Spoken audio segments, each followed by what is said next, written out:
Honest J. Nowak. Oh yeah.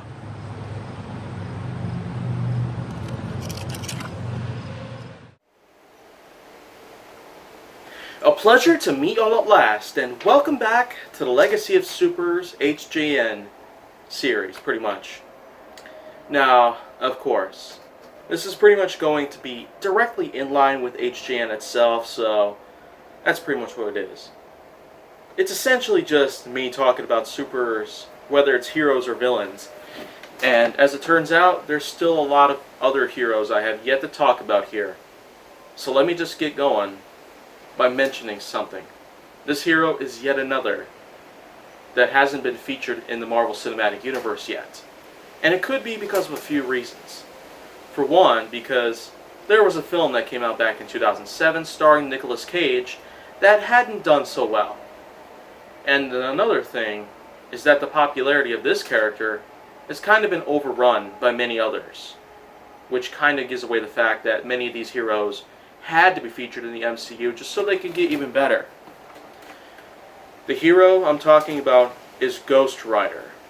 Now, in all honesties, I quite honestly would like to have Ghost Rider become a part of the MCU at one point, because of course the Punisher's not there yet. Most of the X-Men aren't there yet, aside from Quicksilver, who had already died if you haven't seen Age of Ultron. And on top of all that, the MCU, even though Avengers Endgame pretty much solidified an almost perfect ending to a masterpiece sort of film out there, it still kept going.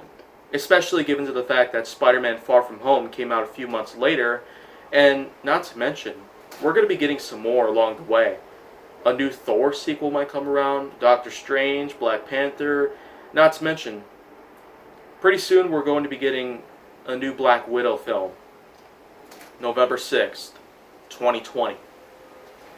So what can I say about Ghost Rider? Well, first of all, from what I already know about, all it took for me was to look at a trading card on the back side of it, where it explains that when innocents are attacked, bad biker John Blaze turns into Ghost Rider, who wields a giant chain and assists souls who are tarnished by the touch of evil. That's actually according to that big trading card on the back side of it. It showed a picture of Ghost Rider on the front and a little backstory about Ghost Rider on the back. And to be honest, I'd say the story is pretty good for what it is, but maybe the movie isn't that good. And I could tell Nicolas Cage had a pretty big hammer when it came to most films, and there were quite a big number of other films that Nicolas Cage had starred in that didn't necessarily do so well.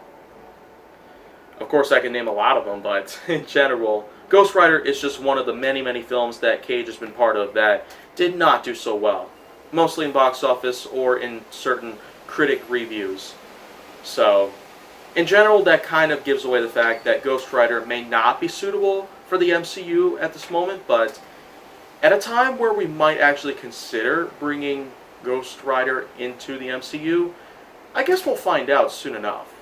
But of course, only time will tell exactly how we're going to get Ghost Rider and when we will get Ghost Rider.